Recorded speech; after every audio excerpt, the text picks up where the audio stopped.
Nach einem wunderbaren Frühstück hier in Porto stehen wir jetzt vor der Kathedrale. Und holen unseren Pilgerpass. Und anschließend besichtigen wir die Stadt. Wir freuen uns schon wahnsinnig darauf. Und los geht's dann morgen.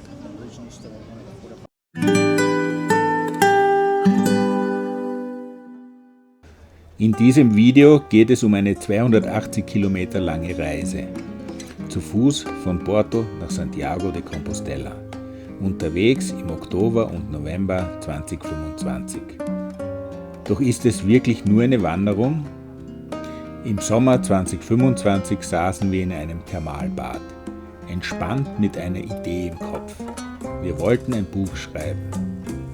Ein Konzept gab es bereits, doch irgendetwas fehlte. Es fühlte sich langweilig an, nicht lebendig. Zu wenig Verbindung zu uns, zu wenig Verbindung zu unserem Leben. Dann sprach ich folgenden Satz aus, fast beiläufig, nicht ganz ernst gemeint.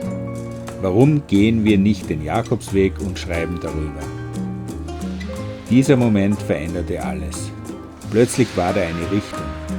Wir legten den Termin für den Camino Portugues fest, erstellten eine Blogseite, gingen 35 Trainingswanderungen, starteten diesen YouTube-Kanal, kauften 3 Kameras und eine Drohne und jetzt stehen wir hier, in Porto. Am Anfang eines Weges, von dem wir noch nicht wissen, was er mit uns machen wird.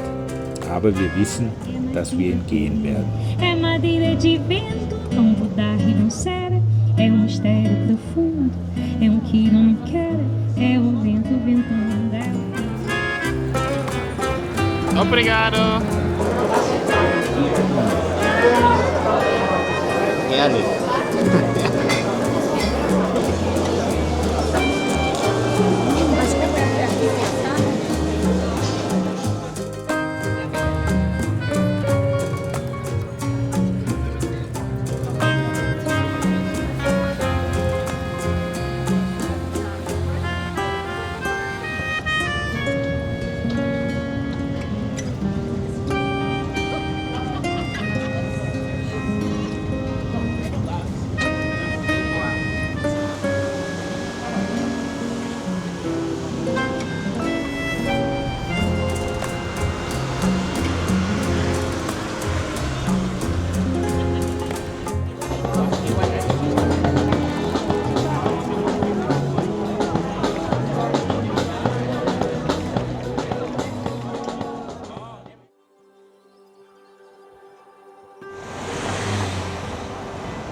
Es ist soweit, wir starten unseren Camino von Porto aus. Herrliches Wetter, gehen direkt am Fluss Douro entlang. Ja, bin sehr gespannt, wohin uns der Weg, wie weit uns der Weg heute führt.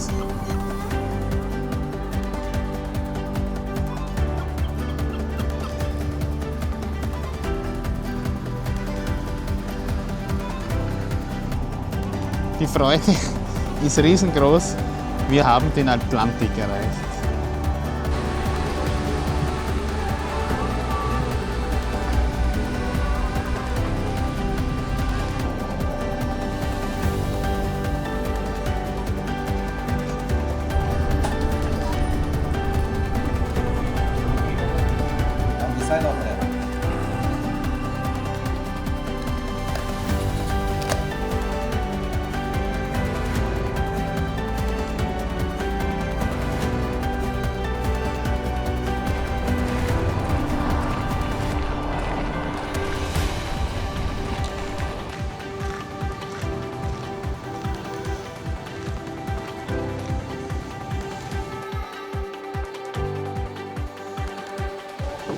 Ich habe den ganzen Weg gewartet, wann wir endlich zu diesen berühmten Holzstegen kommen.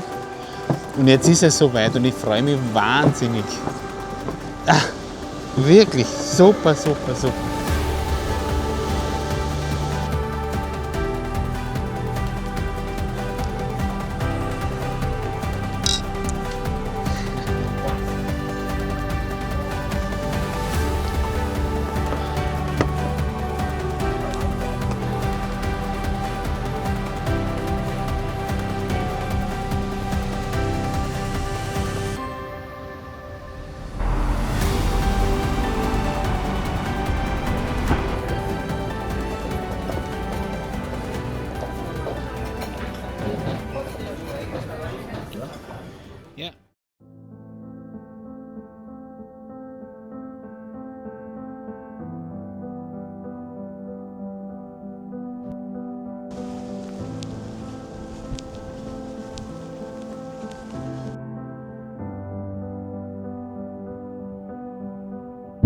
Also nachdem nach 2 Kilometern schon meine Schultern unglaublich wehtun, habe ich mir da jetzt so, ihr seht, aus der Sitzunterlage eine Schulterauflage, einen Schutz gebaut.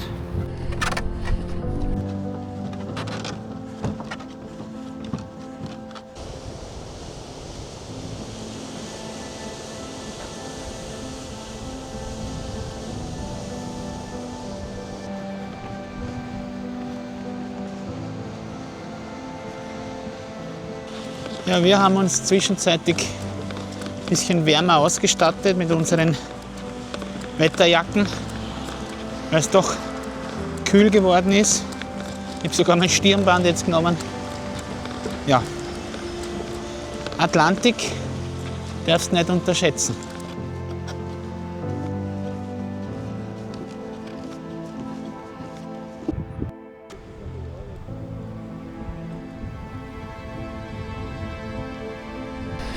Die ersten Pilger gesichtet, schon in voller Montur mit Poncho.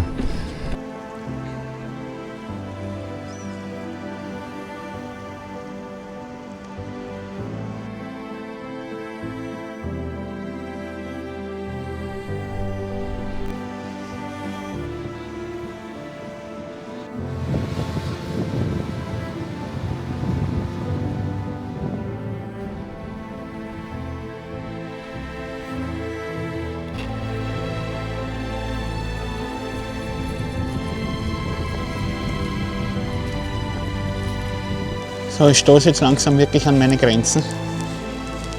Es ist einfach nur super anstrengend, mir tut alles weh. Die Schultern, der Rücken, Seitenstechen, die Füße schmerzen, das Knie spüre ich. Es ist ein Horror. Kälte, Nässe, Schmerzen und ein zu schwerer Rucksack. Das war zu viel. Tom bekam einen fokalen epileptischen Anfall.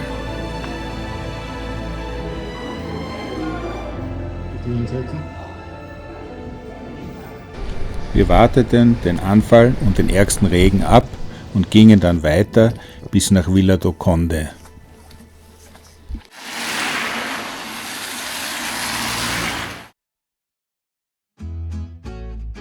Wir sitzen jetzt hier in Villa do Conde in einem Waschsalon und haben jetzt unsere Wäsche eingeschalten, zum ersten Mal seit 4 Tagen.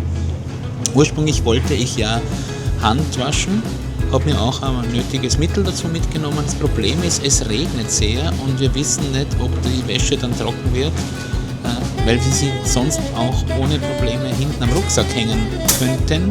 Aber dadurch, dass es regnet, entfällt diese Option und jetzt hat Konrad hier in der Nähe unserer Unterkunft einen Waschsalon gefunden. Das erste Mal in meinem Leben, dass ich sowas benutze.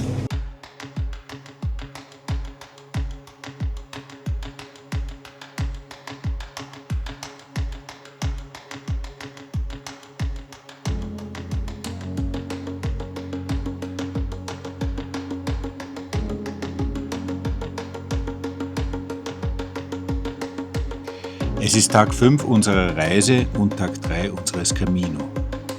Gestern hatten wir noch einen schönen Abend mit anderen deutschsprachigen Pilgerinnen im Restaurant des Naval Guesthouse. Heute reisen wir mit leichtem Gepäck. Wir haben unsere schweren Rucksäcke mit einem Rucksackservice in die nächste Herberge schicken lassen. Als wir in Villa do Conde losgehen, regnet es noch nicht, was sich jedoch bald ändert.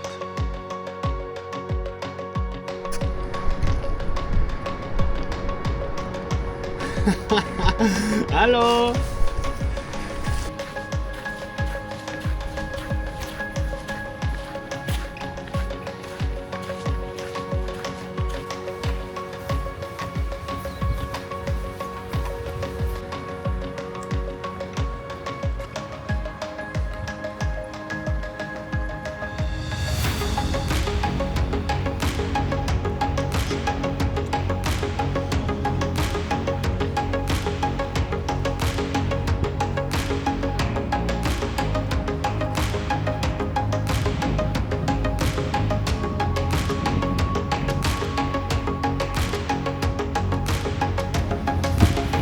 So, die Strecke geht so dahin.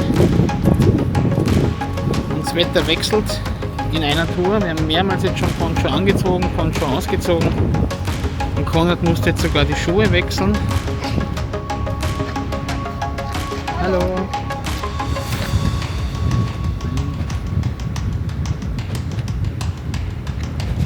Die Füße so wehgetan haben und schon voller Blasen sind. Ja, wir setzen den Weg fort. Wir haben jetzt circa noch 15 Kilometer, vielleicht ein bisschen weniger, bis zu unserem heutigen Ziel, Apulia. Schön, dass ihr uns begleitet.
Ich musste wieder die Wanderschuhe anziehen, weil ich durch die Schlapfen an anderen Stellen Blasen bekommen hatte.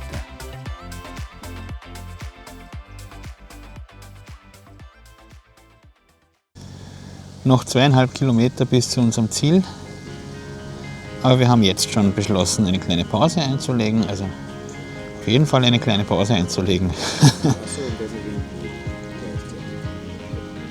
Ich habe keine Ahnung, wovon er spricht. Ihr merkt, so, das ist mein Wassermühle und Windmühle, sagt er. Ja, wir sind sehr kaputt mittlerweile und brauchen wahrscheinlich jetzt den halben Tag noch zum Erholen. Wir halten euch auf dem Laufenden.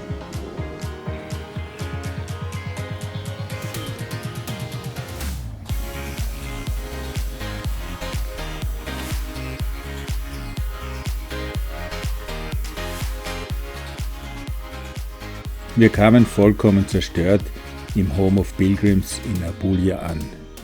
Ein paar positive Dinge passierten dann aber doch noch. In der Herberge trafen wir Nancy aus Seattle und gingen mit ihr essen ins Tres Copos. Dort bekam ich die beste Francesinha meines Lebens.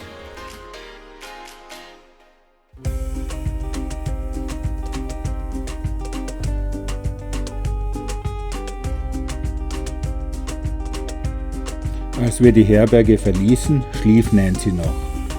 Wir ließen ihr unsere Visitenkarte da.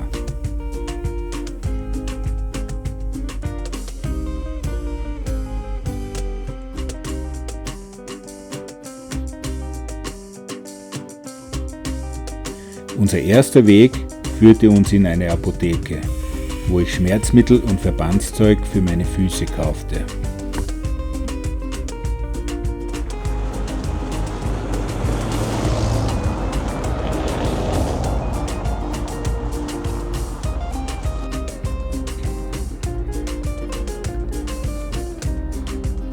Ich bin heute wieder in meinen Wandersandalen unterwegs, damit die Zehen mehr Bewegungsfreiheit haben, weil mir die Schuhe gestern nur noch wehgetan haben, also gedrückt, mehrere Blasen eingefangen, die kleinen Zehen haben gescheuert, links und rechts. Ich hoffe, dass es damit heute einfacher geht. Sollte Regen kommen bzw. starker Regen, muss ich wieder wechseln. Transportiere aktuell die Schuhe hinten an meinem Rucksack.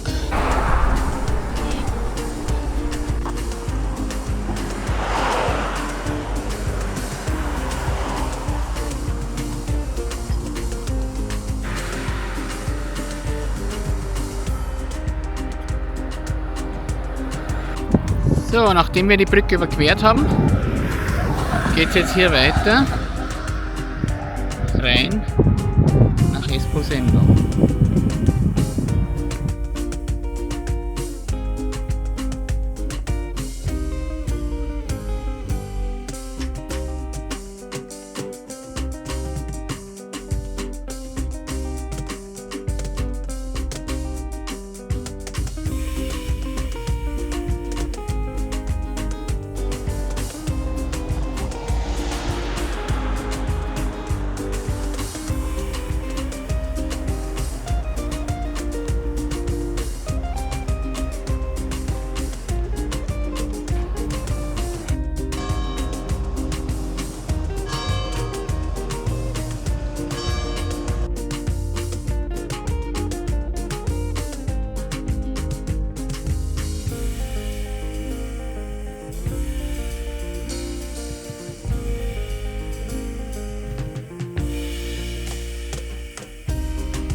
Wir setzen unseren Weg fort. Mir geht es heute erstaunlich gut. Wenn ich an gestern denke, Konrad leidet leider noch an den Folgen von gestern. Füße haben ihm immer noch nicht ganz verziehen. Wir gehen jetzt trotzdem mal und schauen, wie weit wir kommen. Und haben uns überlegt, wir müssen uns nichts beweisen, wir müssen niemand anderen etwas beweisen. Wir gehen jetzt, solange es geht. Und wenn es nicht mehr geht, dann holen wir uns notfalls ein Taxi oder suchen uns hier in der Nähe eine Unterkunft. Aber ich bin ja Optimist, grundsätzlich. Ja, ich habe Freude. Das ist jetzt das erste Mal hier auf diesem Weg, dass wir Eukalyptusbäume sehen. Es riecht fantastisch.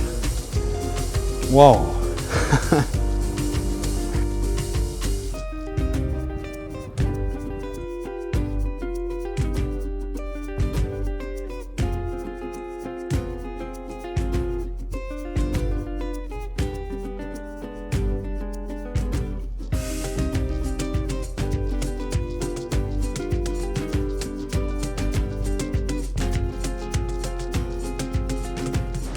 Und da sind sie wieder, unsere geliebten Holzplanken. Und weiter geht's.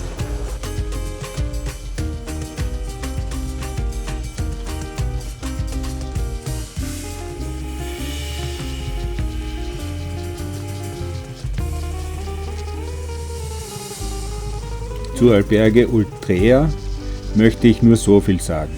Es gibt bessere. Um zu einem Abendessen zu kommen, mussten wir im Stockdunkeln kilometerweit eine stark befahrene Straße entlang gehen.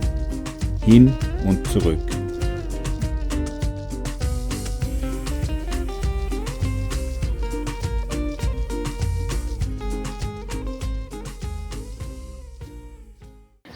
Ein Tag, ein neues Glück. Oder auch nicht, wie man es nimmt. Ich bin heute leider auf dieser Etappe alleine unterwegs, weil Konrad derartig zerschundene Füße hat von den letzten Tagen. Heute nach dem Aufstehen hat er bemerkt, dass ihm die Haut tatsächlich in Fetzen von den Füßen runterhängt. Und nach einer notbehelfsmäßigen Versorgung haben wir entschieden, dass er heute mit dem Bus zur nächsten Station fährt, während ich die Reise fortsetze und zu Fuß gehe.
der Kostal und nicht der Litoral.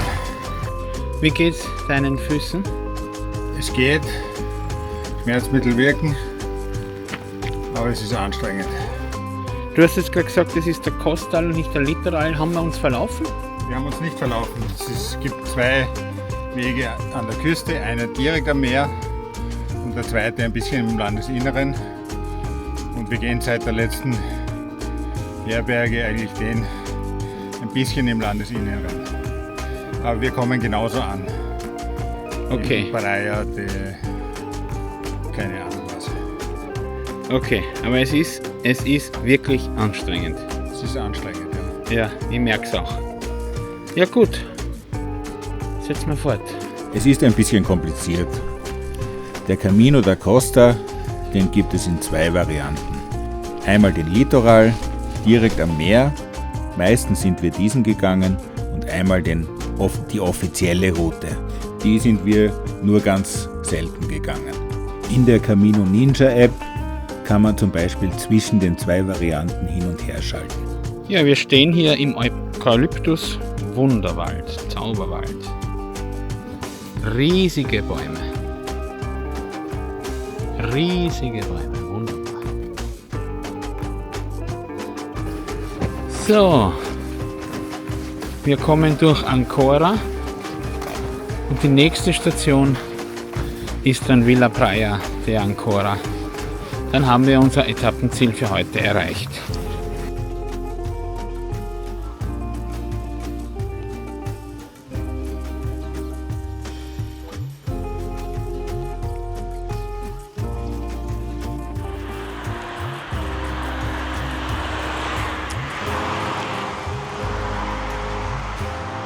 Die Abendsonne begrüßt uns in dieser Stadt.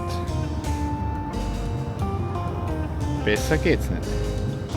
Das ist 1:1 der Ausblick aus unserem Hotelzimmer. Ich werd narrisch. Genial!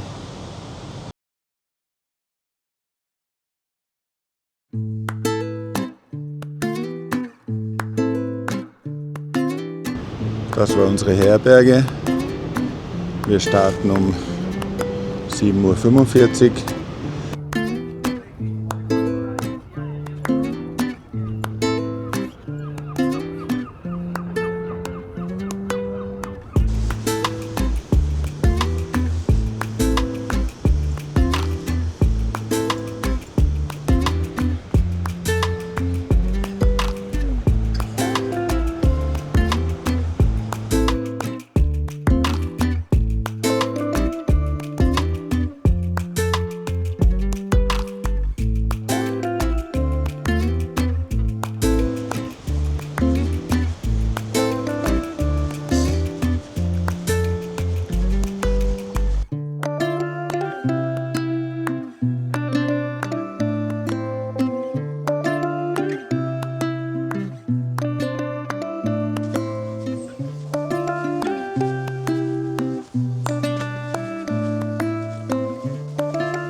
Ja, wir hatten eigentlich vor, ein Bootstaxi zu erreichen und sind jetzt hier in diesem wunderbaren Märchenwald gelandet.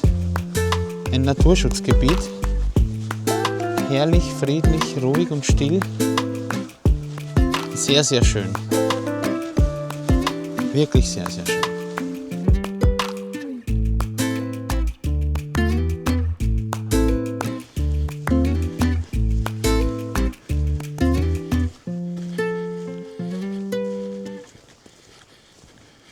Wir stehen jetzt hier am Zipfel von Portugal.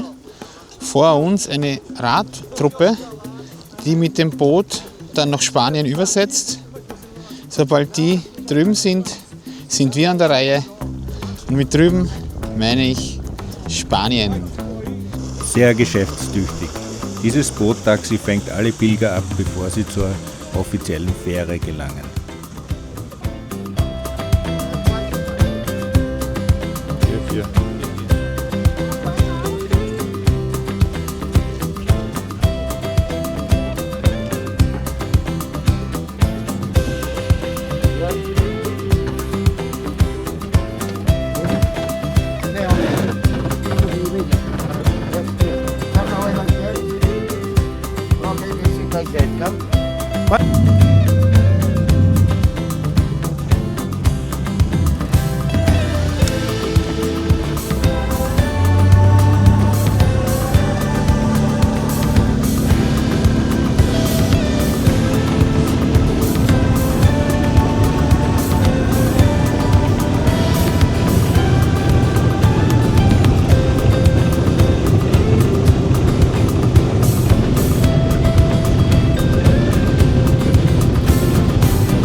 Camino.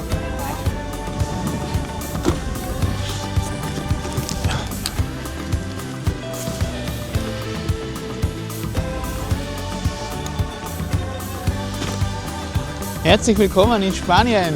Jetzt haben sie uns rausgehauen aus dem Boot und abgesetzt, die Boat People. Ja, okay. Also, dann suchen wir unseren Weg.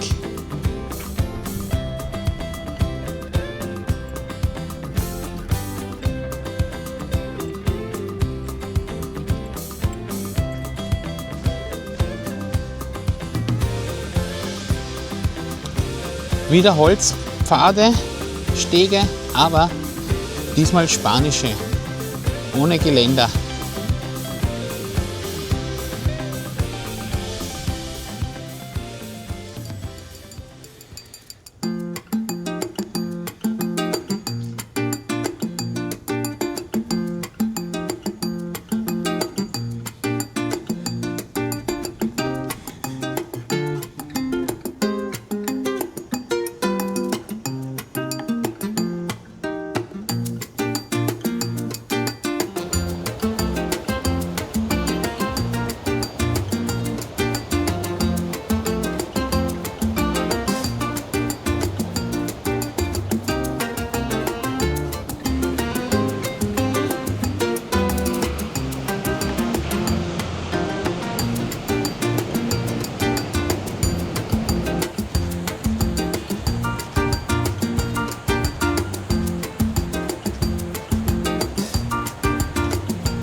Scheiße Grande. Stiegen.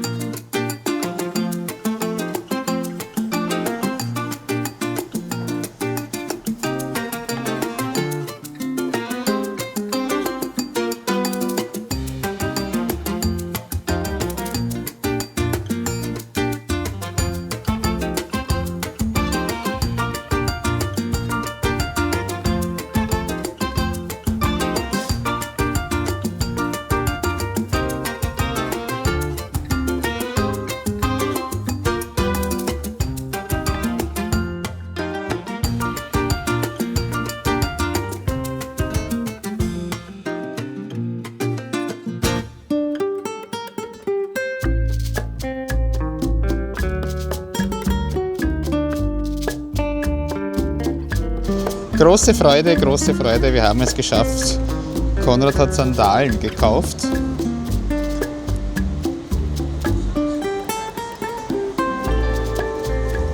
Und das ist fantastisch. Die haben ja auch mir schon das Leben gerettet auf diesem Weg. Wir können also tatsächlich unseren Weg fortsetzen. Super. Yeah.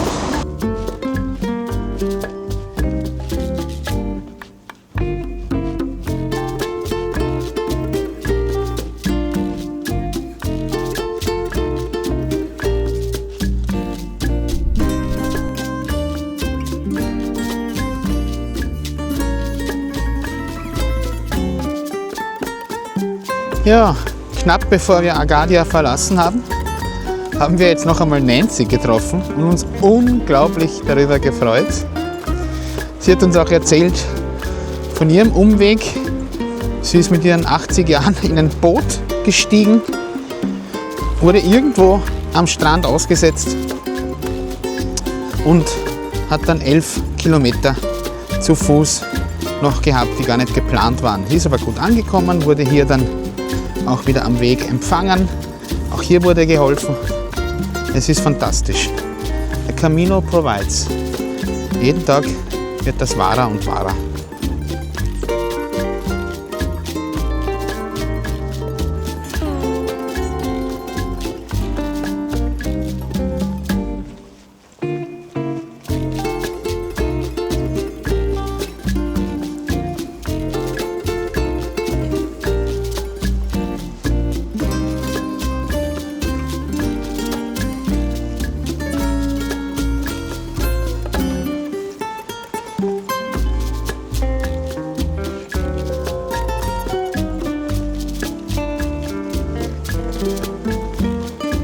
Es ist wirklich ein Phänomen dieses Weges, dass es sich ständig ändert. Also es ist immer neu, immer überraschend und immer wunderschön.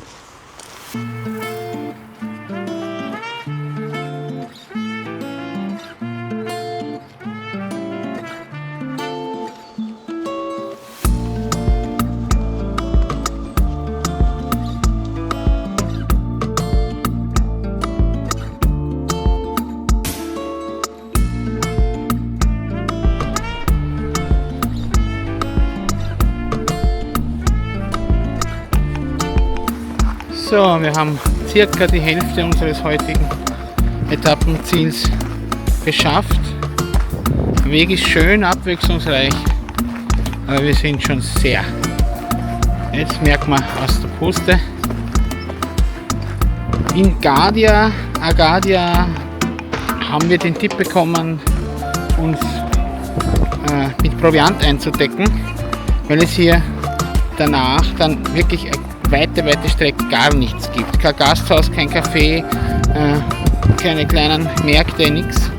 Wir haben das beherzigt und muss ehrlich sagen, es war ein weiser Ratschlag und gut, dass wir ihn befolgt haben.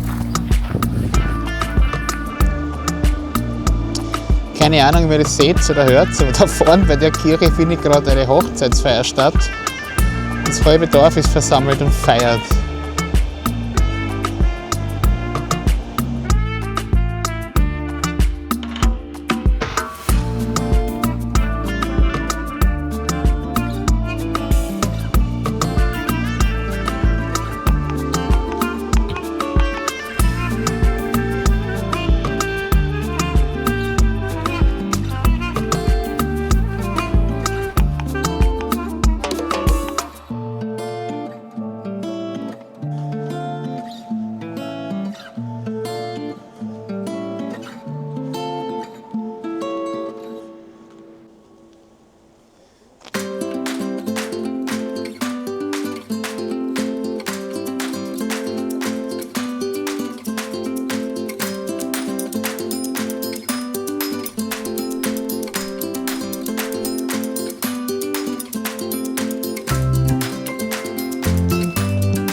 Kaum zu glauben, wir haben es geschafft.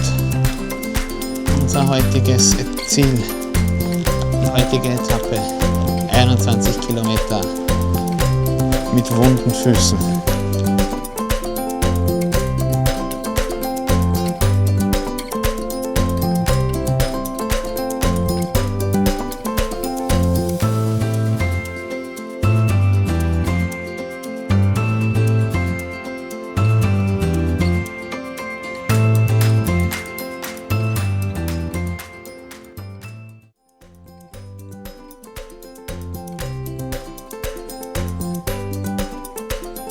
Es ist kurz vor 8. Hier haben wir die 2 Rucksäcke für das Rucksackservice bereitgestellt. Und jetzt zeige ich euch noch unser Zimmer.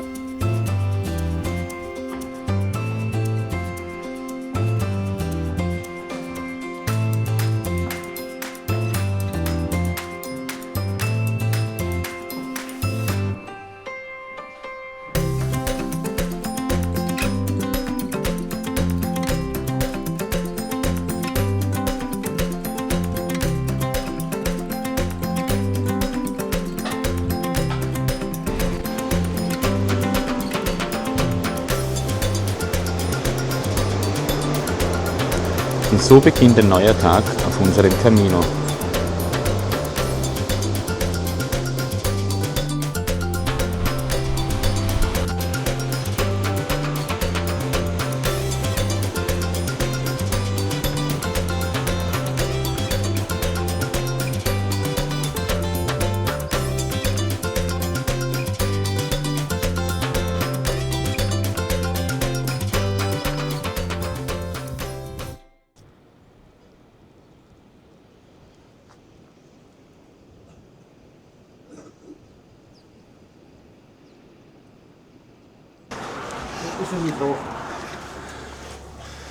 Oh. Oh yeah. Für dich. Für mich, ja. Español entonces o inglés? No, Austria. You are here, okay? Terra Rubia is here. 2 kilometers, camping open, supermarket, toilet, coffee, 2 kilometers. 2 kilometers. 4 kilometers, mountain or coast. The mountain is difficult, the floor is stone. In 12 kilometers, stop, Bayona. Bayona, nice city, historic city, Yeah. stop in Bayona, coffee, okay? Okay. Look Bayona. Albergues, hospital is for you. Gracias. Vámonos allá. ¿Cómo te llamas tú? Xavi. Xavi. Xavi. Francisco Xavier, pero Xavi. Vale, gracias.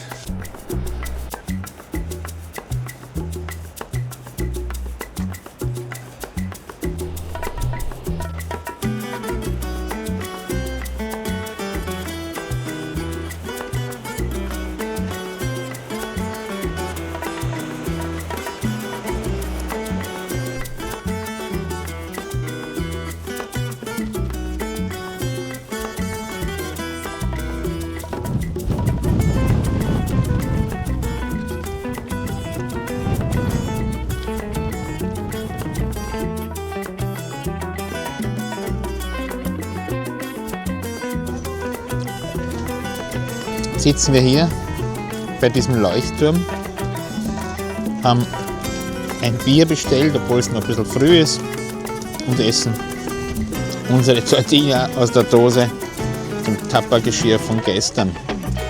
Das Leben kann wunderschön sein.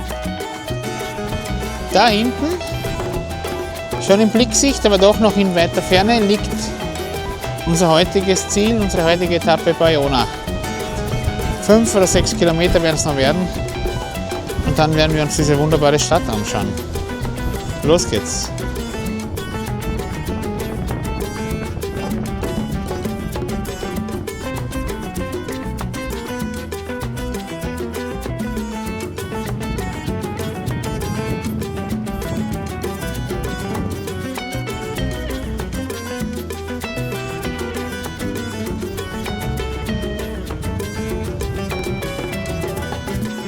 Wir sind in Bayona angekommen, da drüben seht ihr die Festung von Bayona.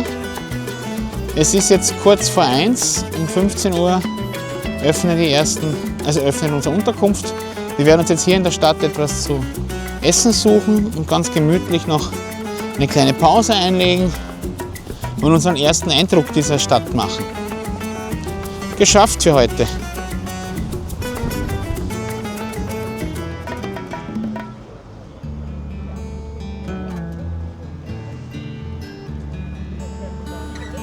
Bayona ist eine wunderschöne, lebendige Stadt. Leider haben wir keine Aufnahmen davon gemacht. Wir aßen eine Kleinigkeit, gingen in die Herberge, wo ich meine Füße versorgte. Denen ging es wirklich nicht gut. Später trafen wir uns mit Nancy zum Abendessen.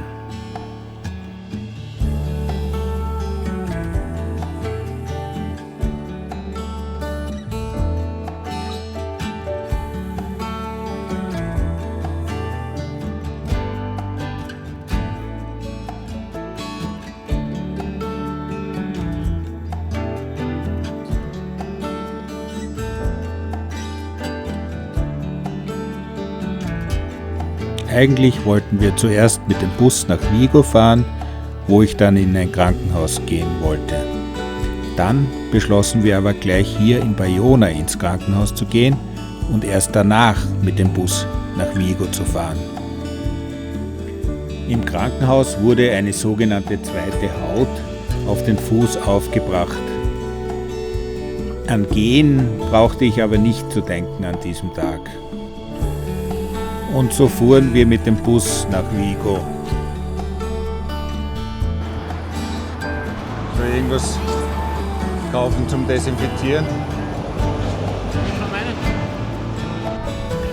In der Apotheke kaufte ich mir ein Desinfektionsmittel und einen Schlauch, den ich über die zweite Haut am Fuß trug, damit sich diese nicht abrubbelt. Zuvor hatte ich ja Alkohol verwendet, um meine Füße zu desinfizieren, was äußerst schmerzhaft war und laut der Krankenschwester in Bayona nicht gut. Da ist das Humpelbärchen, der heute schon seine medizinische Versorgung bekommen hat. In Bayona zum Glück.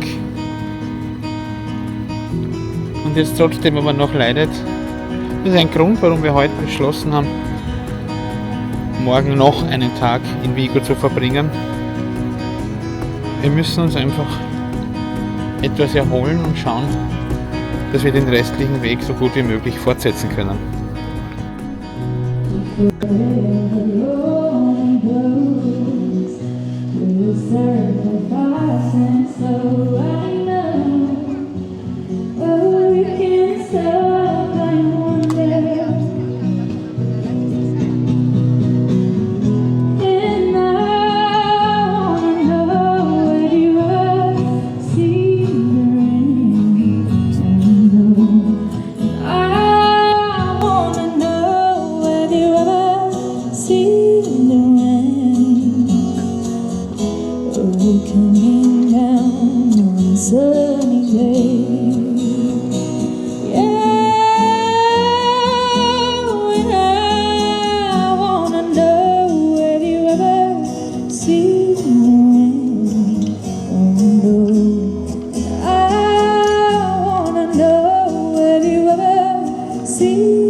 Muchas gracias. Muito obrigada.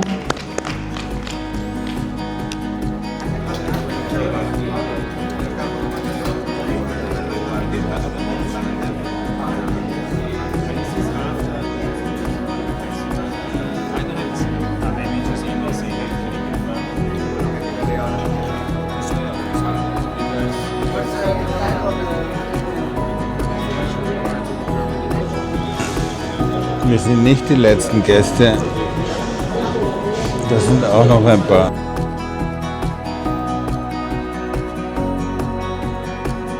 Hallo, wir sind auf dem Schiff nach Cangas von Vigo und wir werden dann rausgehen und das draußen filmen.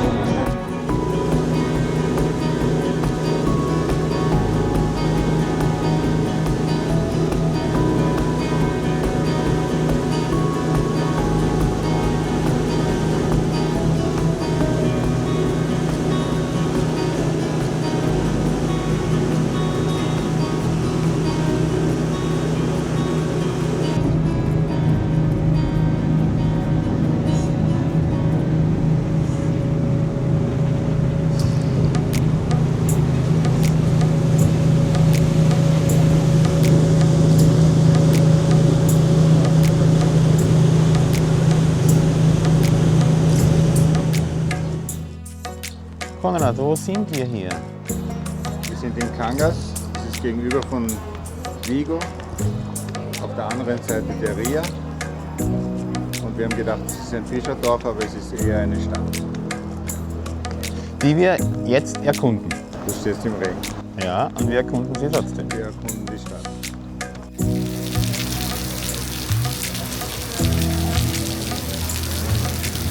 So, jetzt hat es so richtig zu regnen begonnen.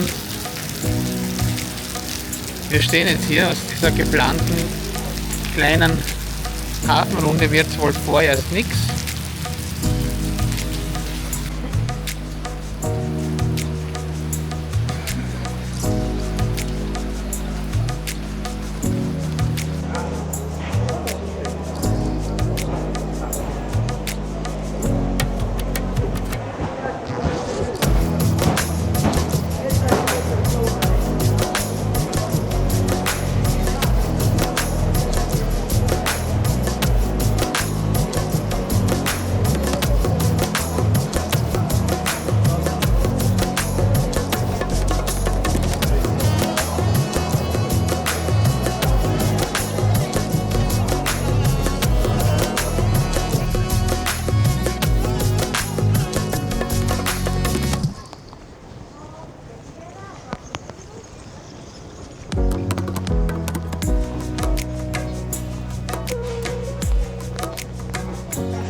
Nicht da.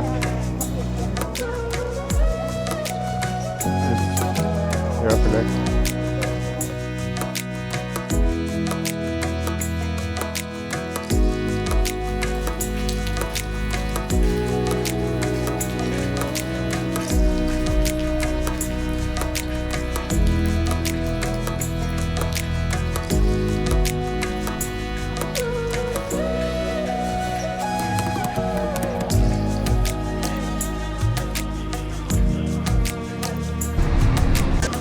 Ich weiß in Kangas. Kangas kann man gestohlen bleiben, und zwar gehörig. Oh, Es ja. regnet, es hat alles zu. Du wirst nirgends bedient und waren dann mit ewiger Verspätung. Es gibt da de facto nichts. Also, sie haben es uns ja verkauft, das idyllisches Fischerdörfchen. Das war ein schöner Reinfall.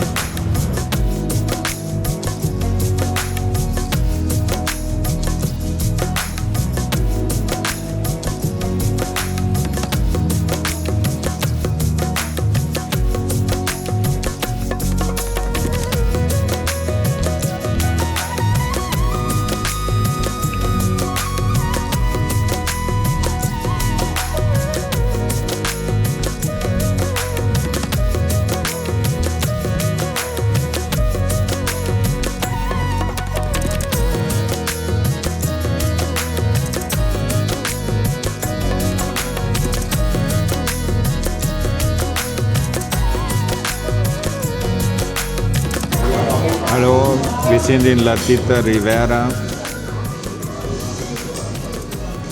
Mein Fuß ist im Eimer. Ich weiß nicht, ob ich morgen gehen kann. Ich habe eine Wundersalbe bekommen vom Tattoo-Studio. Wir werden sehen. Jetzt trinken wir noch einen Wermut und dann gehen wir schlafen. In die schönste, beste Herberge meines ganzen Lebens. Hostal Buenos Aires. So, es ist Donnerstag, der 29. Oktober, 8:45 Uhr. Wir verlassen nach 2 Tagen Aufenthalt in Vigo die Stadt und gehen unser nächstes Ziel an, Sesantes. Es regnet ein bisschen, aber es hält sich in Grenzen. Wenn es so bleibt, dürfte das Wetter kein Problem darstellen.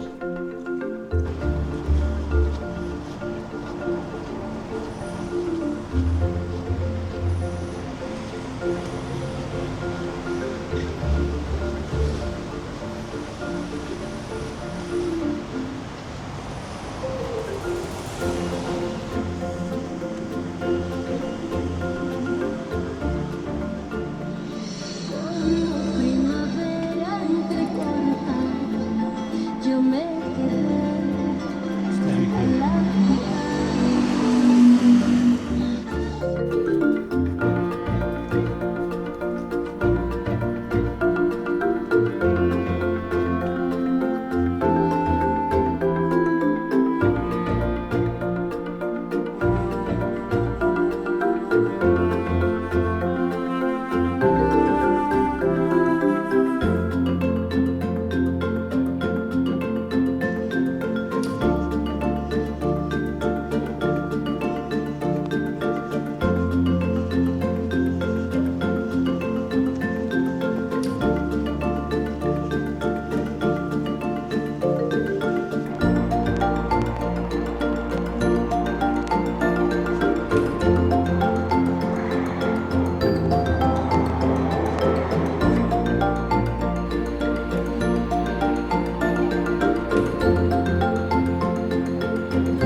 Poncho an, Poncho aus, Poncho an, Poncho aus.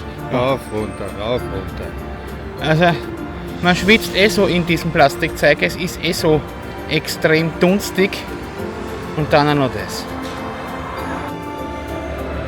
Da unten bei diesen Plattformen, ich weiß nicht, ob man es jetzt sieht gut am Video, da werden die Muscheln gezüchtet.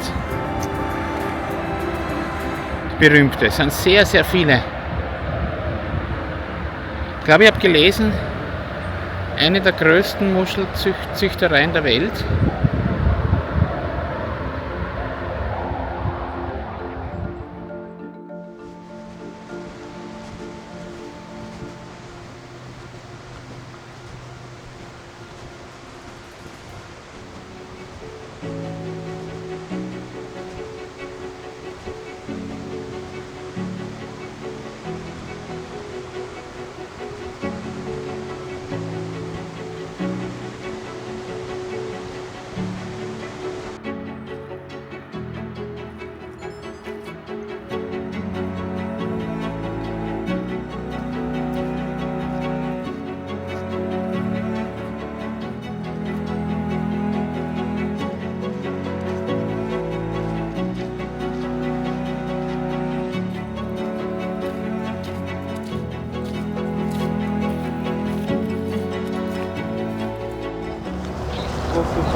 Ja, willkommen, oder? Ja,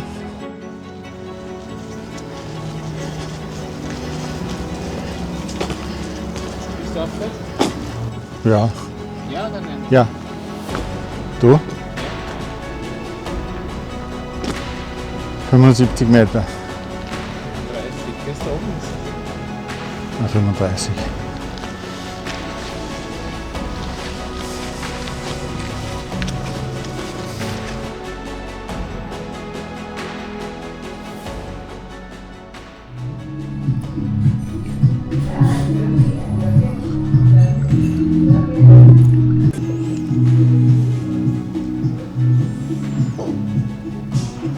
Filmst du?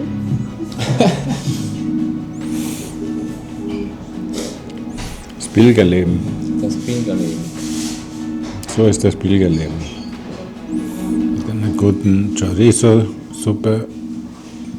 Ja, ich habe eigentlich Würstel bestellt und kriege eine Suppe mit Würstel. Bonus. In Wein. In Wein? Ja, es ist in Wein. Suppe. Okay.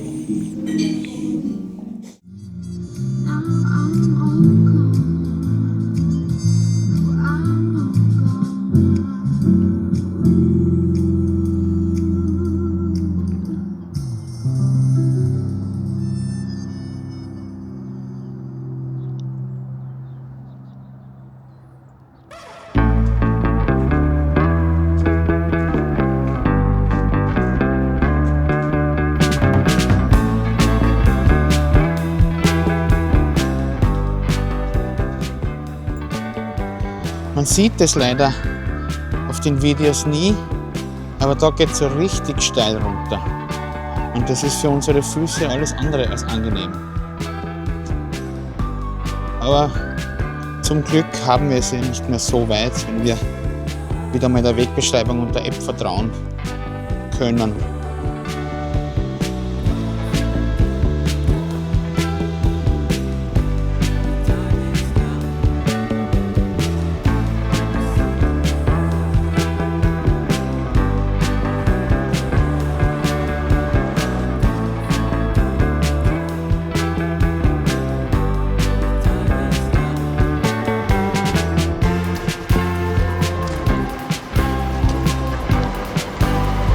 Oh oh.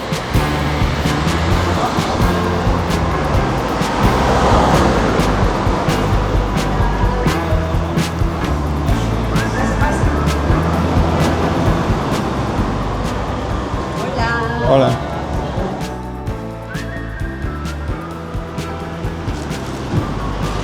So, was für ein Schäden.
Geilo Mattico, wir sind wieder am Meer.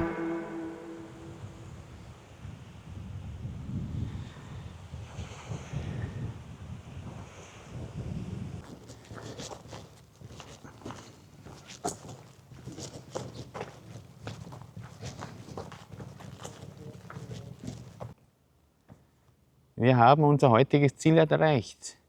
Wir sind in Cesantes und in der Pension O Regato. Ja, hallo. Grüß euch aus...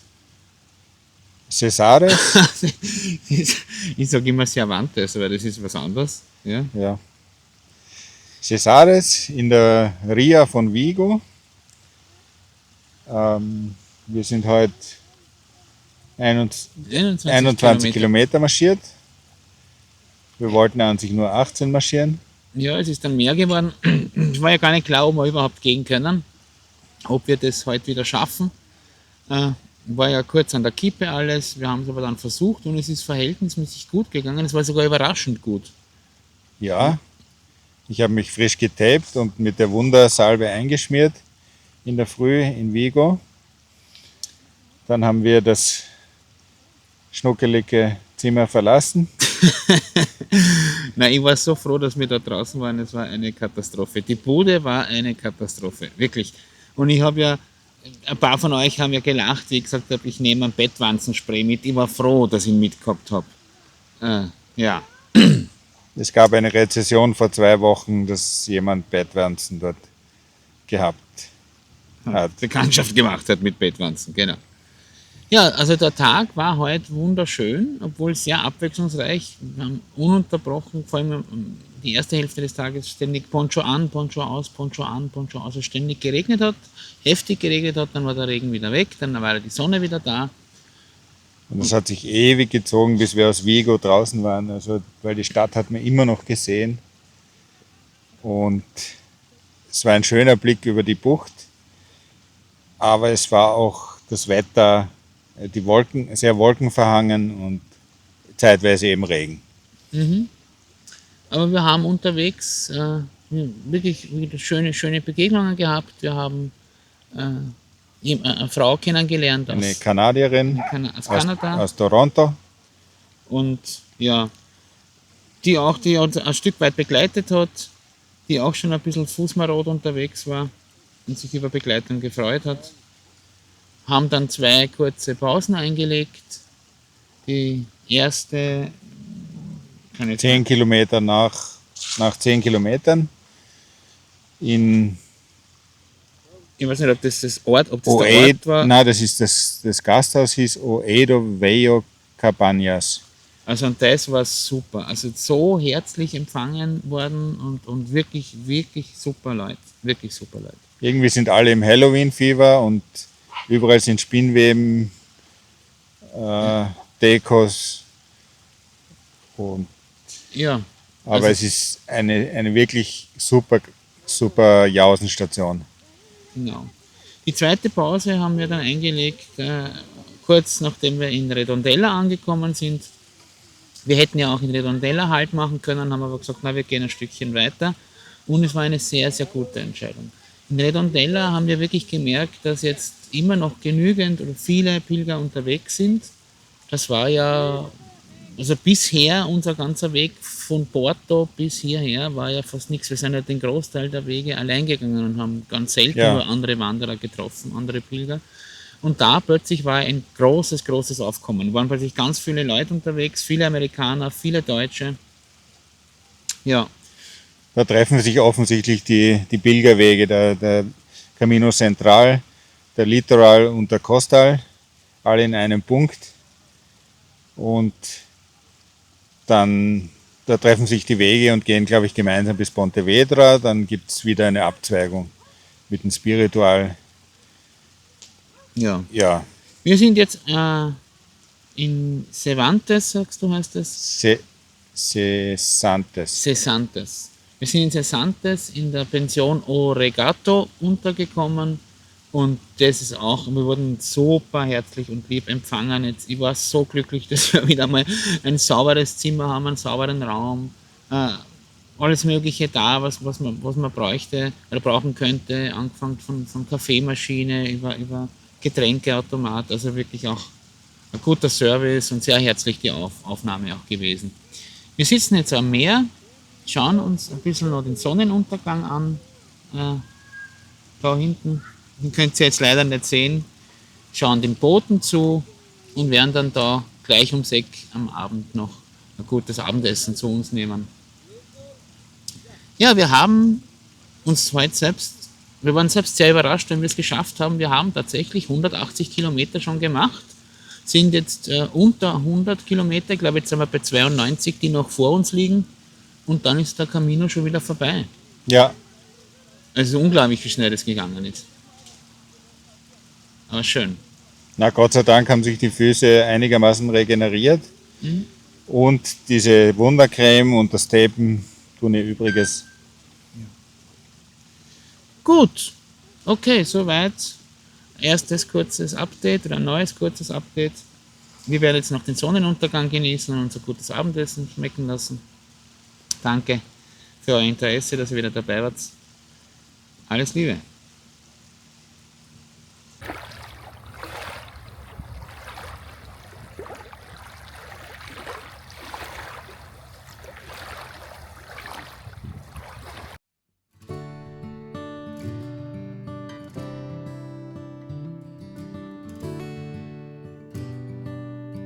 Ja, wir sind heute unterwegs nach Pontevedra. Es ist Donnerstag, der 30. Oktober. Wir haben tatsächlich 2 volle Wochen jetzt schon hinter uns. Und das letzte Drittel liegt noch vor uns. In Pontevedra, es sind glaube ich 19 oder 20 Kilometer heute, wird sich dann entscheiden, welchen Weg wir weitergehen. Bis jetzt eine feine Geschichte. Auch die Unterkunft in Sesante jetzt toll, obwohl hier schon alles schließt. Also die Saison ist vorüber. Wir waren in einem großen, schönen Hotel in der Pension Oregato untergebracht und da waren wir tatsächlich die einzigen Gäste und auch im Restaurant. Ich habe 1 Kilometer entfernt. Wurde uns gestern gesagt, dass die Saison vorbei ist. Es ist der letzte Abend, der noch geöffnet war. Also wir hatten Glück und waren auch nicht viele Leute anwesend. Essen war ausgezeichnet. Ja, dann schauen wir mal, was der heutige Tag so bringt.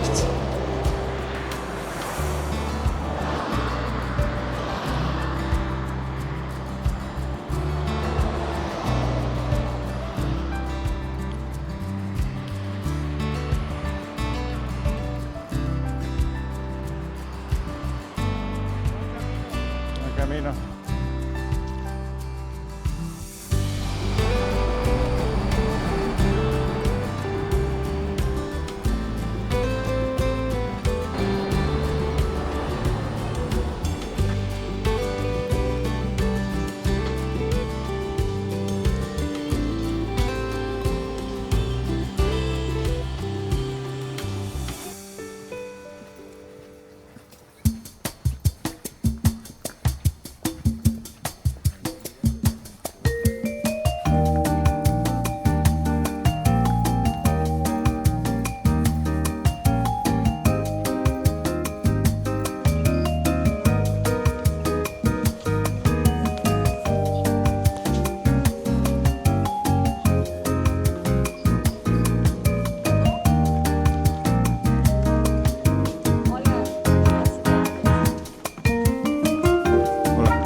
So, auf der Strecke gibt es jetzt immer wieder ganz steile Anstiege. Das ist eine Herausforderung für Muskeln und Knie. Ich bin ganz froh, dass ich mir schon bei den Wanderungen im Vorfeld, als wir trainiert haben für den Camino, eine bestimmte Art und Weise zu gehen für solche Strecken antrainiert habe. Die unterstützt jetzt doch. Zumindest ein bisschen.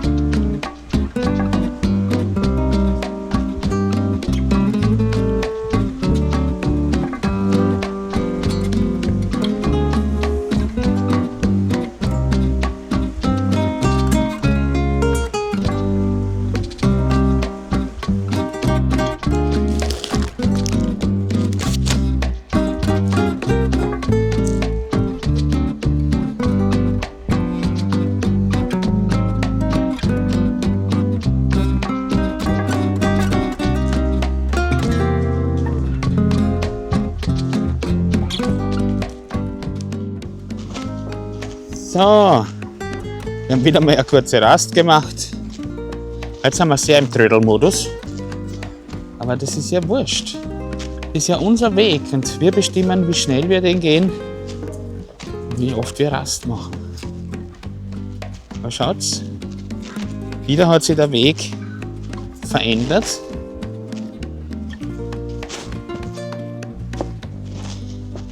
Immer wieder neu.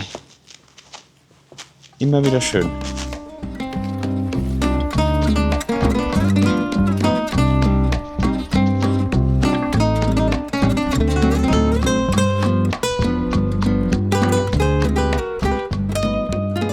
Es ist Poncho-Zeit am Camino. Es geht wieder los. Poncho an, Poncho aus, Poncho an, Poncho aus.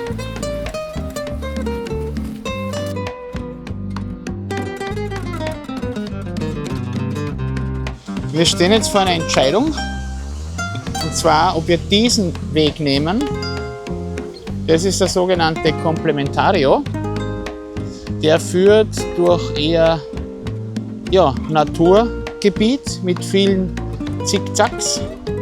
Und die andere Route wäre die normale Route oder die gerade Route, die allerdings einfach an der Straße entlang führen soll.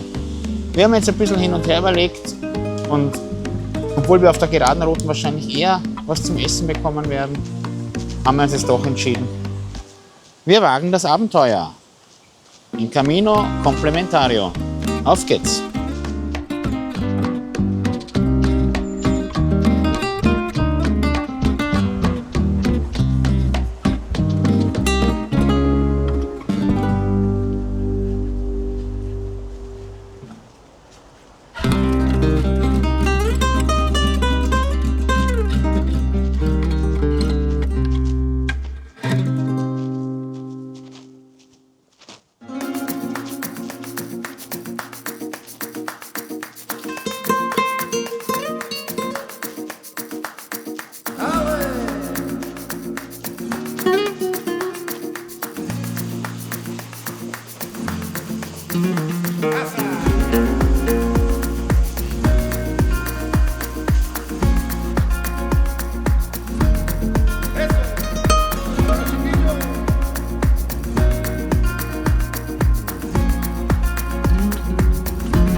ist 7:40 Uhr.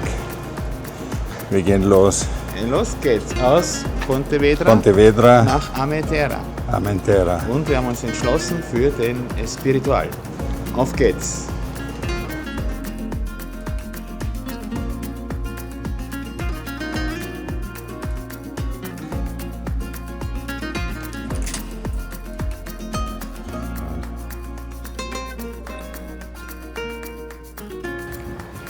So, wir haben jetzt gefrühstückt und werden jetzt langsam die Stadt verlassen und uns auf den Weg begeben. Heute unser großes Abenteuer, der Camino Espiritual, auf den wir uns schon sehr freuen.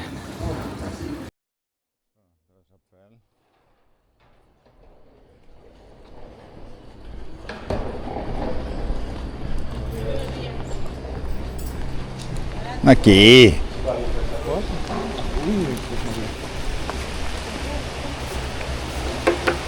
Das Beste, was uns passieren kann.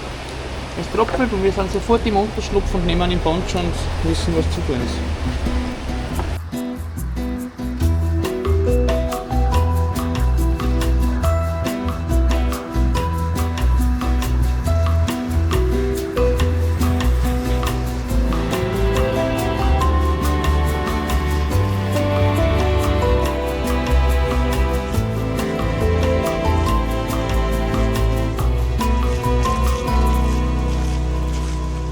Kommt die große Entscheidung.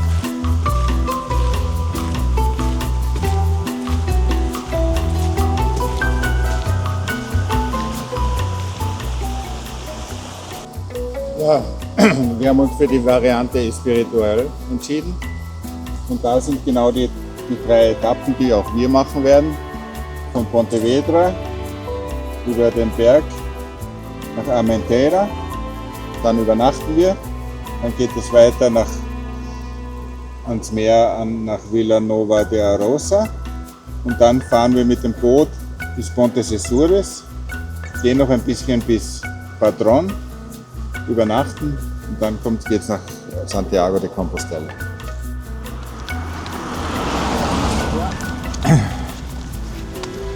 Und dabei geht es wieder runter zum Meer. Danach, jetzt geht es nochmal kurz raus.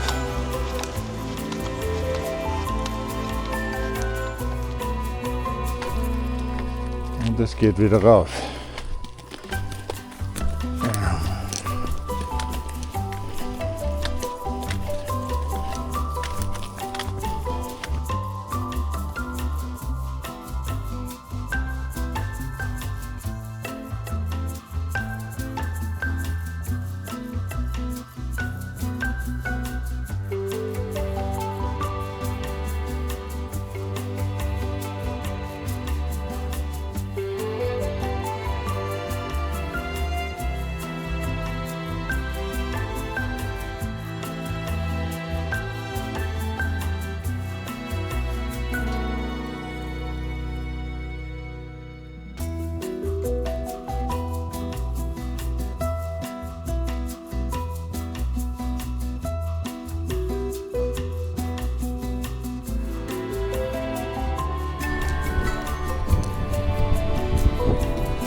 ist ja geradezu kitschig romantisch hier.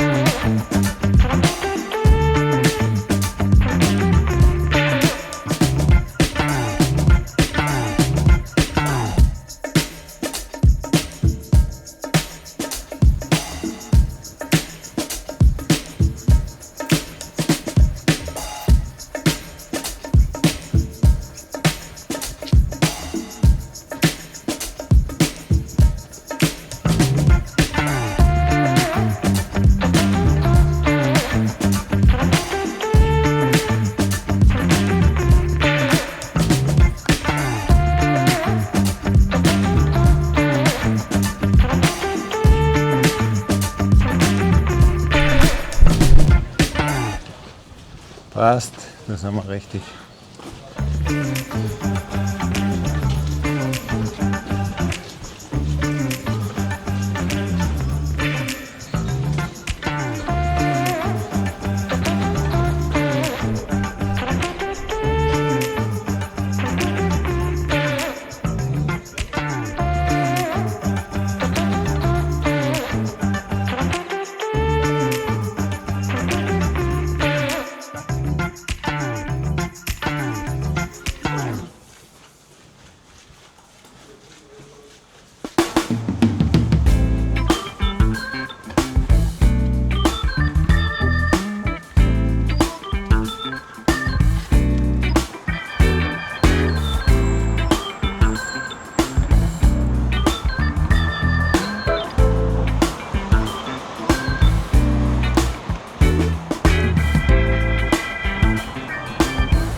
Ja, der Weg ist genauso, wie wir es uns vorgestellt haben.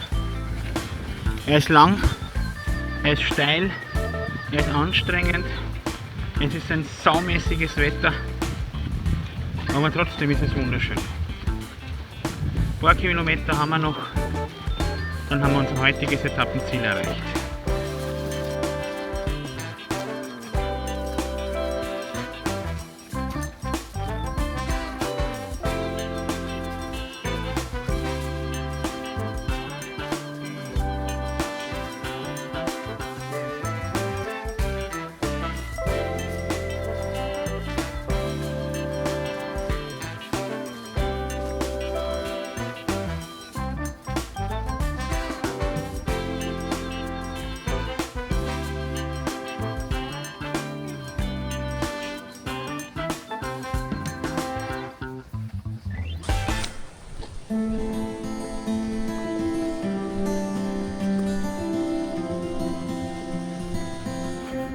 So, die letzten Meter zu unserer heutigen Absteige.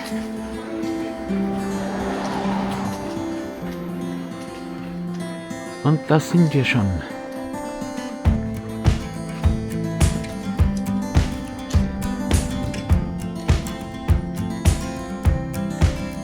Im Kloster Armentera bekamen wir den Pilgersegen. Anschließend gab es ein Abendessen mit Pilgern aus Portugal und den USA.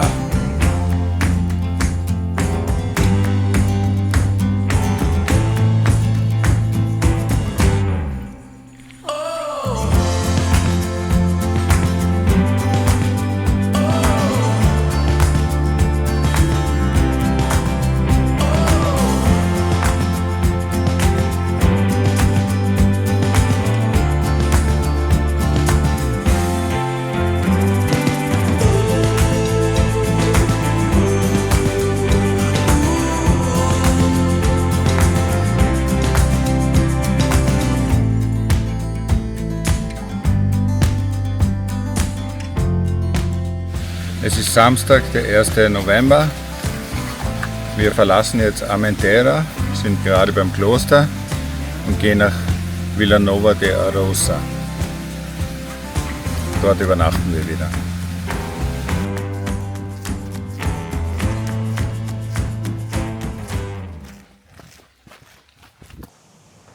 Am Tag 2 der Variante Espiritual gehen wir die Ruta da Pedra y da Auga, den Weg der Steine und des Wassers.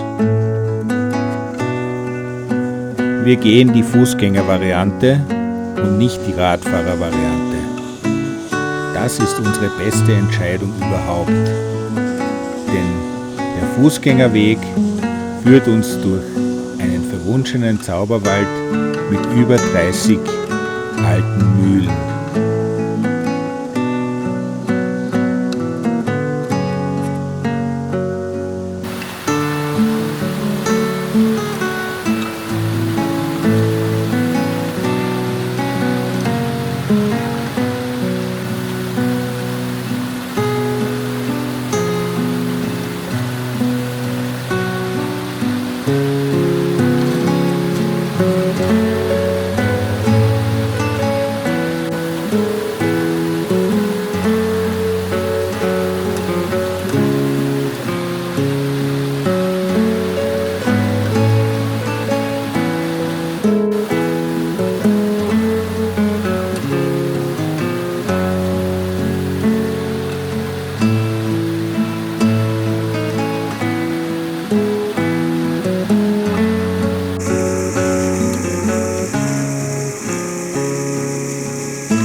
Habe ich nichts dagegen.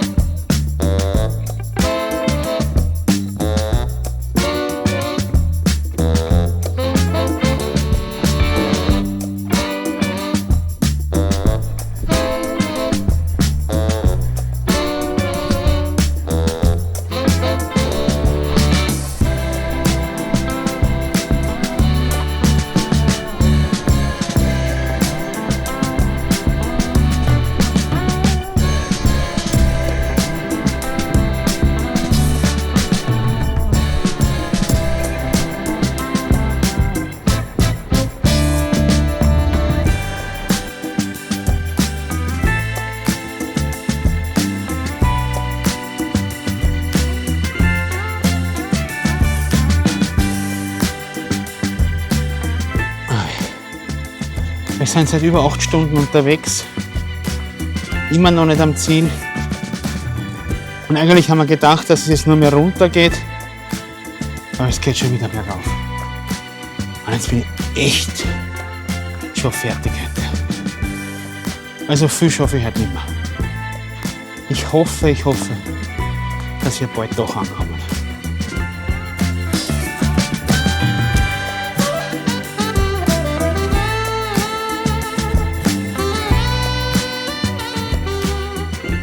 Der Weg scheint heute einfach kein Ende nehmen zu wollen. Wir gehen und gehen und gehen seit über 9 Stunden und jetzt tut wirklich schon alles weh.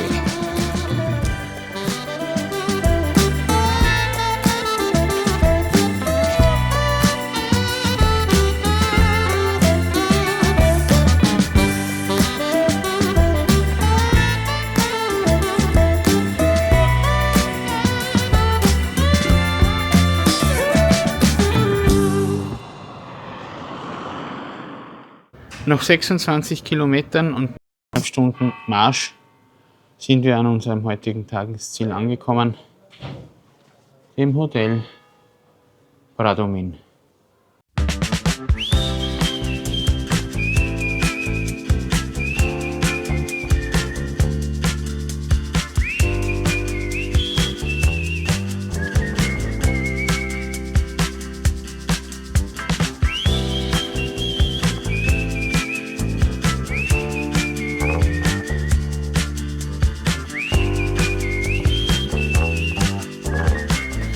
So, schönen guten Morgen, es ist noch sehr früh.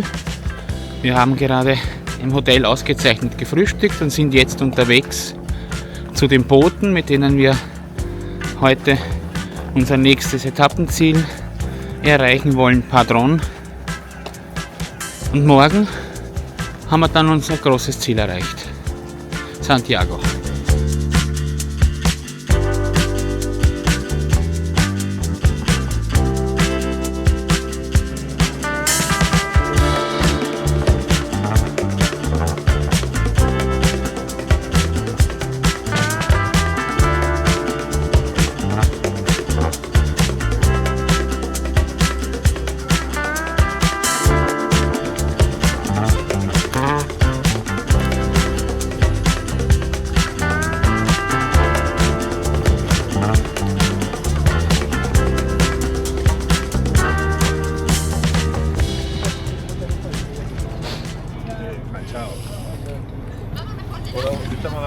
Está cojonudo. Deshínchese, después hinchase a la. Estaba pensando eu. Se dice, vale a pena quitar ya. No, no life vest. Oh God. Here we go.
West Tower or Viking Tower. The tower to defend the bike. In these villas in Catoira, more tradition bike. and the first Sunday, August, is a festival biking here. More people in Dinamarca, Noruega, and this boat, this Drakkar biking, to recreation the battle in the tower. It's a festival very important in Galicia and in Spain. The tower, 10 cents.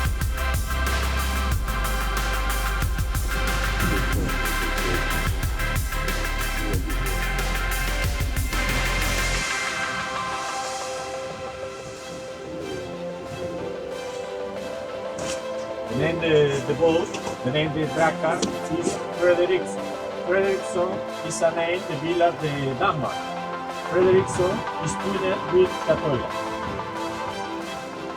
And the name the other boat is Torres de Oeste. Torres de Oeste is a name the tower. The culture Viking here is a very important.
Willkommen in der Provinz La Coruña.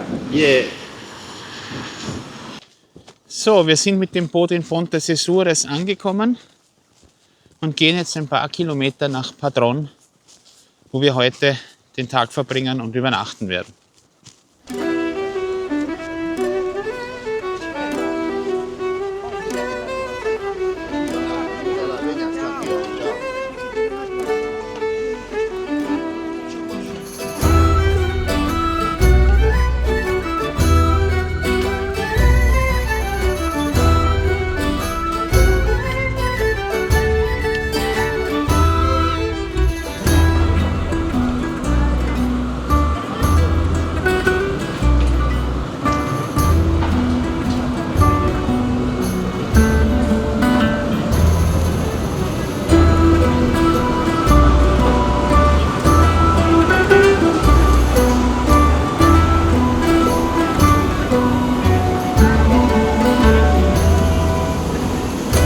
Hola. No, gracias.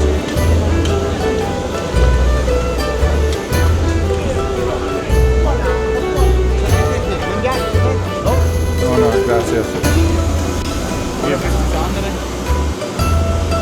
Ah, passt schon. Gehen wir da. Hola.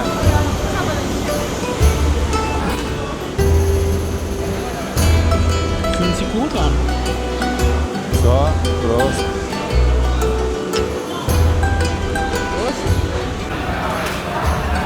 Wir sind hier in einem Markt ich weiß nicht mehr, wo wir sind. Padrón. Haben jetzt ein bisschen uns gestärkt und die haben uns jetzt abgefüllt mit Wein und dann haben wir Kaffee bestellt und da war auch noch Schnaps drinnen. Und ich habe dem Kellner mitgeteilt, dass wir Österreicher es nicht gewohnt sind, schon vor dem Mittagessen betrunken zu sein, und seine lapidare Antwort war, naja, das ist in jeder Region anders. Bumm. Und wir müssen heute noch in irgendeiner Wäscherei hier. Wird ein Abenteuer.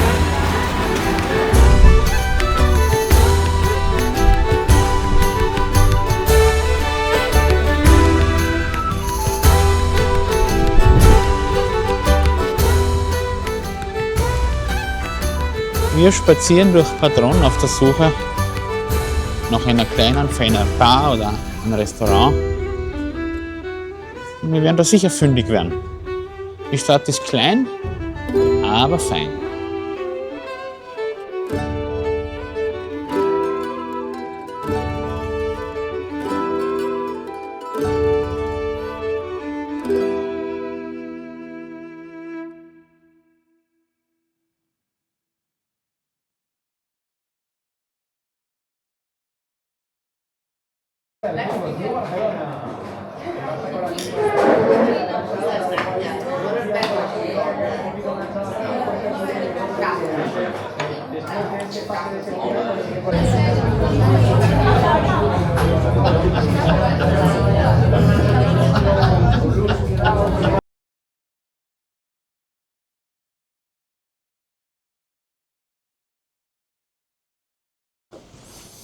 So, wir verlassen die Herberge Primavera in Pratron. Es ist 7:45. Es ist noch dunkel, aber die Sonne geht, glaube ich, um 8 auf und es ist neblig. So, jetzt beginnt unsere letzte Station. Yeah! 25 Kilometer bis Santiago. Und wir kommen doch noch zu unserem Frühstück in der Stadt. Wunderbar.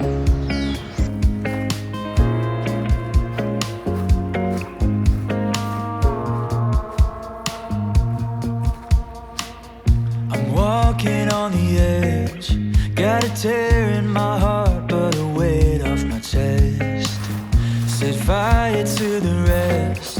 I can see through the smoke, but the pain is still fresh. And I still think about the life that I lived when you and me were at our best. But our love ran cold with the words we said. I lost you, I know too well. Thought it through, but it hurt like hell. If I see you again, I'll be someone else. I lost you, but I found myself.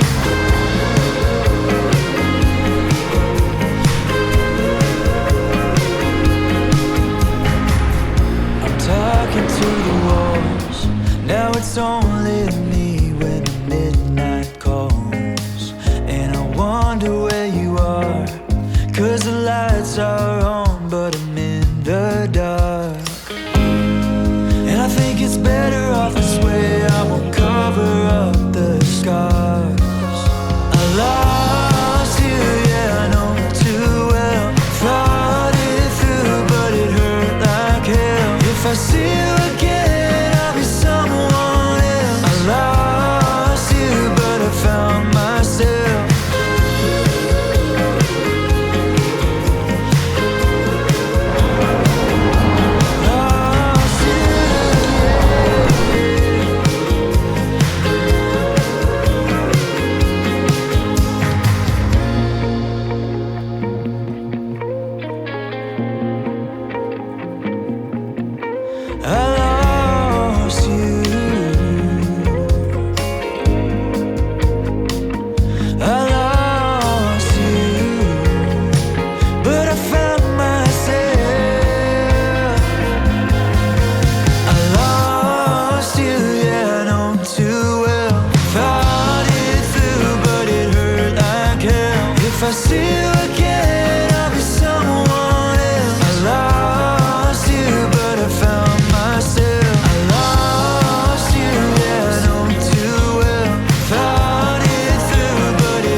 absoluter Wahnsinn. Wir haben es geschafft, wir sind unter 10 Kilometer bis zu unserem Ziel, Santiago de Compostela.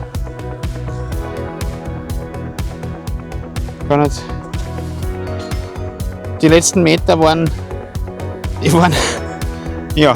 wirklich anstrengend. Ein bisschen was haben wir noch vor uns. Zum Glück überschaubar. Schaffen wir das? Sicher schaffen wir es. Sicher schaffen wir es. Aber vielleicht machen wir vorher noch irgendwo eine kurze Rast. Eine letzte. Ja, gut, okay. Naja, dann packen wir es.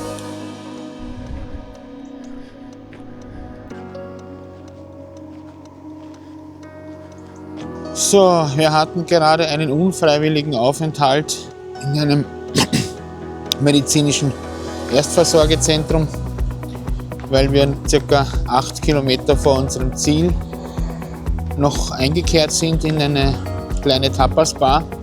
Und ich habe dort eine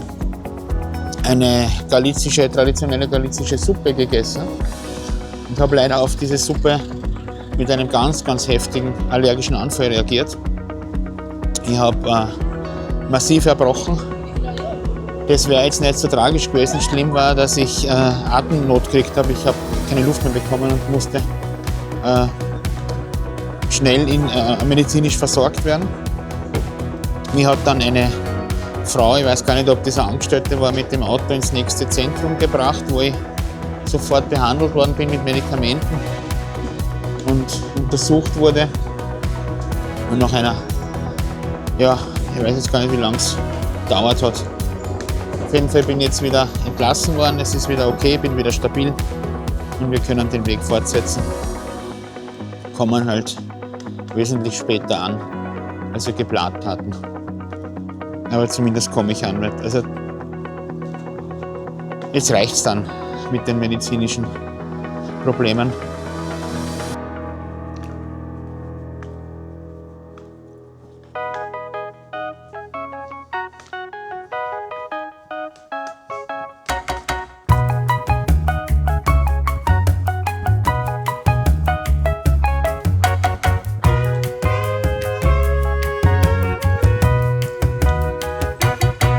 Gonna fly away, go a million miles, and take a holiday where I can hide a while, and where the crowds are gone.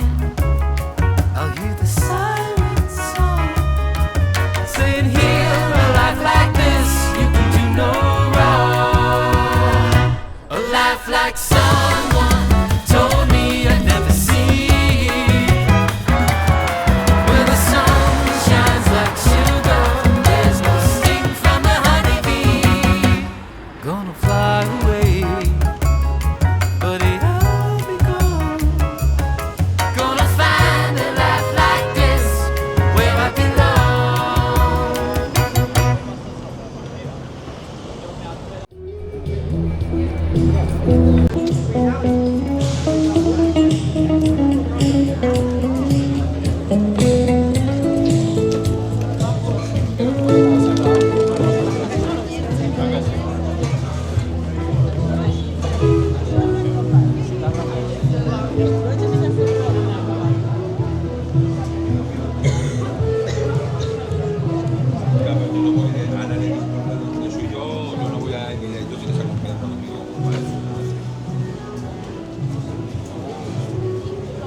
Hallo, grüß euch. Wir sind wieder da und es ist wunderbar und kriegen sogar schönes Wetter geschenkt zum Abschluss. Herrlich. Herrlich, herrlich.